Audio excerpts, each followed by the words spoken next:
ole hei vai nia kan ho tu pain so lai li vir lai so en de don ani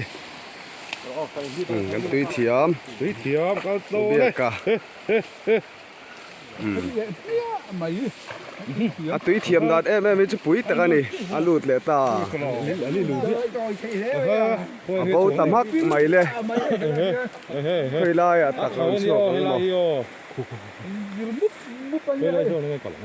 mo lụt để mía mà khoi lai a tak nge a om po kan fe to lo hồi là ngày rồi chuột đó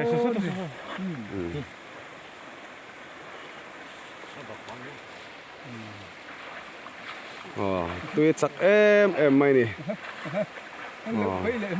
tui thiam po pai tha zel tui khóc mày bon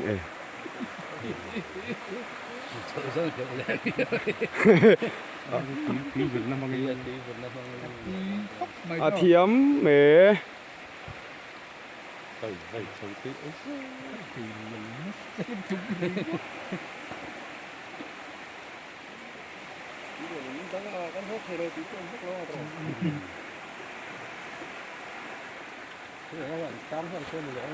hai muốn lấy lỗ nó chủ ra cái là cái lon tri me lai suar la hi a chak em mai a suar chak tak mai po ni tan chuan enga ma angai lo ni tui thiam dan em mai chu deal tui ang mai na ngai ani de ubere a khomol kal ani be a thiam dan em chu so lai kar so dap chin don ani kiếm giải phụ đường hai là chuộc miệng rồi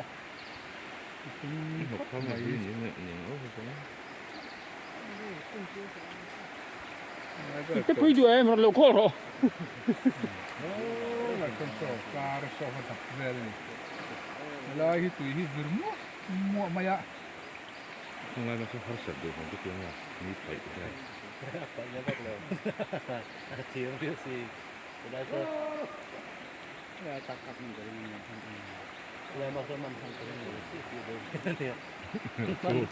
chỗ khang nghĩa là gì lòng về là một bao cái phải nghĩa dù tao bằng nhanh kinh nghiệm tao không phải đâu nó chân tôi ngay đều so lai kara son ala dap me ka so aron chuak chho le don si a wa ti ro ka ti zu in lak di la va ngai lo ron chho de ro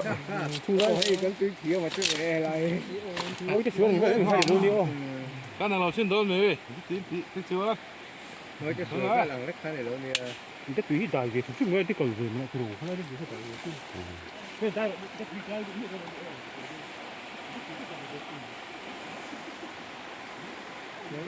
là giống như sao anh không ra chứ không lái cột một về là mau thẳng thẳng về ba on tui thiam min la zong me ka ni so lai so hei vai nia tui thiam lo ho chu khombo la kan ding thap mai ri hei tui thiam lo lang sar jol te par rom bai bai zau zau mai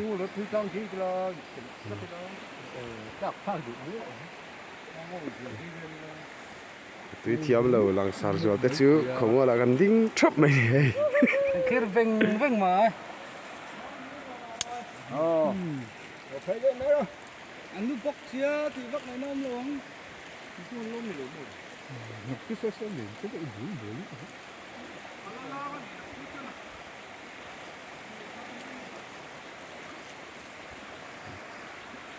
enga ma ngai lo salai tui lian ti vel mai cho kan tui thiam so cái lon cái lá ống nhựa và cái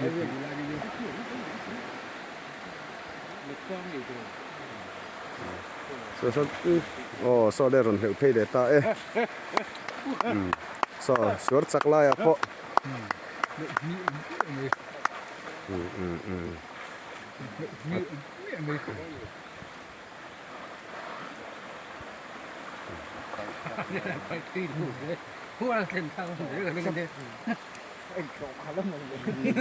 Chiang không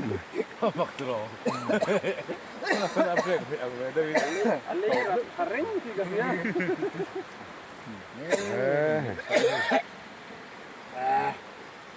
ipil vi ang tro halai po ha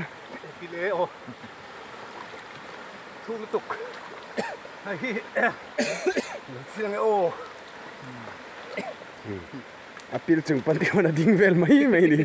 ni ti ka din thei zo ni ra cái hết rồi cục lên Cầm phao đâu nè.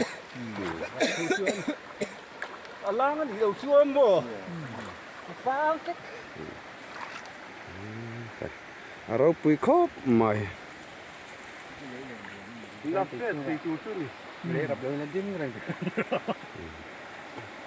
Cứ khẩu lai lên, chuyên lai về lại con là lên.